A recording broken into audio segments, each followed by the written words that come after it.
மிதுன ராசி இரட்டை சகோதரர்கள் மற்றும் உலகங்களை இணைக்கும் பாலம். மிதுன ராசியின் மாயக்கதை. தேவர்கள் மற்றும் மனிதர்கள் காற்றின் வழியாக பேசிக் கொண்டிருந்த அந்த பழமையான காலத்தில் பிரபஞ்சம் ஒரு தீர்வை கொண்டிருந்தது. இது இரட்டைத்தன்மை கொண்டதும், உணர்வும் புத்தியும் சொலும் சிந்தனையும் இணைக்கும் சக்தி. அந்த தேவ தாபத்தில் இருந்து பிறந்தனர் இரட்டை சகோதரர்கள். மிதுனம், இது ஆர்வம், விவேகம் மற்றும் தொடர்பின் சின்னம். இவர்கள் சாதாரண சகோதரர்கள் அல்ல. ஒருவர் சிந்தனையில் ஆழ்ந்தவர், எப்போதும் கேட்பவர், கற்றுக்கொள்பவர். மற்றவர் தூதராக, எப்போதும் பேசிக்கொண்டே நகர்ந்து கொண்டே இருப்பவர்.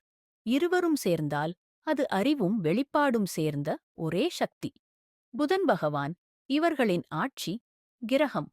திறமை, பேசும் சக்தி, ஆர்வம் என்பவற்றை இவர்களுக்கு வழங்கினார்.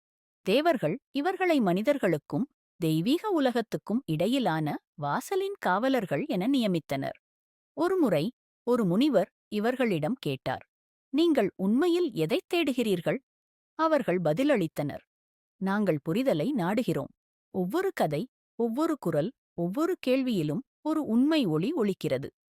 அந்தக் காரணத்தால் மிதுன ராசியானது தேடல், தொடர்பு மற்றும் மனமும் இதயமும் இணைக்கும் பாலமாகும். இது குழப்பமல்ல, இது ஆராய்ச்சி.